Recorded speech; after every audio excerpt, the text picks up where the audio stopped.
معتصم عباسی د بني عباس یو بادشاه تیر شوی دی. هغه یو وزیر و، ډېر حسود و، حساد ورکې و.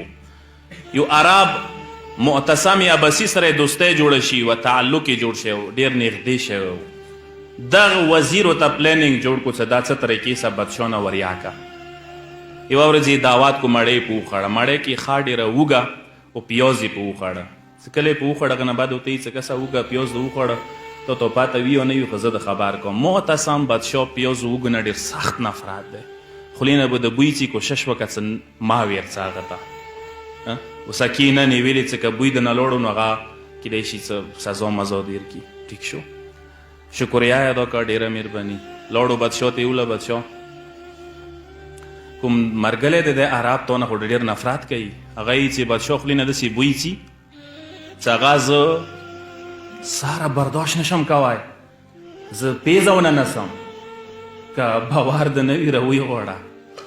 چې کله معتصم خبر شي څه خو دوره نفرت دعوت ویر کړي روی غواړي څه لږ دالتې راشه. کله راشي هغه خو مخکې نه خبر وي چې بادشاه ما اوس بوی نه بدبونه د خولې والا پیازو وږي والا داسې نه وي څه بده ومني، هغه خولې ته لاس ونیسي، مخکې نه یې لاس نیولی وي.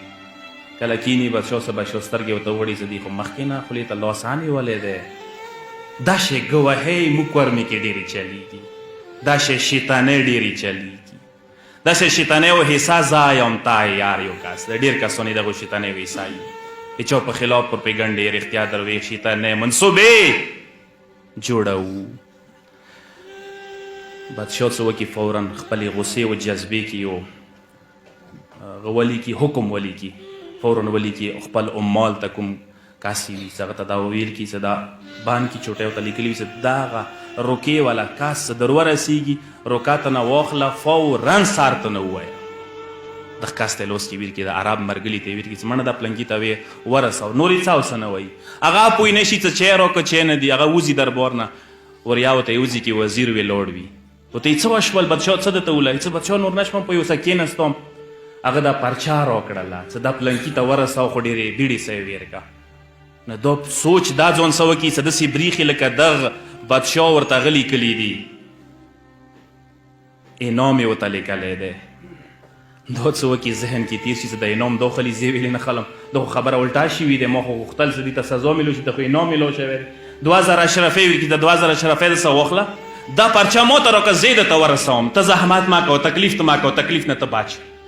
دا ورته ښه خبره ته ما مرګلی واخه 2000 اشرفۍ دا ته نه وخي پرچه هغه ته ویل کړي. پرچه څه کله هغه ته ورسوي کوم کس ته عمال وي بادشاه والا، هغه څه کله پرچه خلاصه کړي چې د پرچې والا کس ته دیر شي پرچه خلاصه کړي فورا سر ته نه وایي. هغه ټایم کې وزیر نه سار ووایي، خپلې سزا ته ورسېږي. د درې ورځې بعد څه معتصم کسې وزیر نه بریښي پوښتنه وکړي عرب وکسي چې هغه ماسې زنده دی. ورته څه حساب دی؟ ته بادشاه نور خو نه هم خو هغه مانې وږه خوړلي یا داسې پیاز ماته ویله چې بادشاه ته ویل شي لاس ونیسه هغه ته. هغه نه څه بادشاه خبر شي ورته چې خدا شه کیسه وه، ډېر شکر وکړي، شکر دی پروردګاره چې خپلې سزا ته ورسېږو. دا شی ډېرو نه ولټا کېږي، دا شی ډېرو نه چاپا کېږي. کومې منصوبې پلانینګونه شیطانۍ څه جوړې کړي چا دپاره. دا دنیوي سزا خپل ځای کې دی، کیدای شي میلاو شي کیدای شي نشي میلاو، خو اخرت کې سزا شته.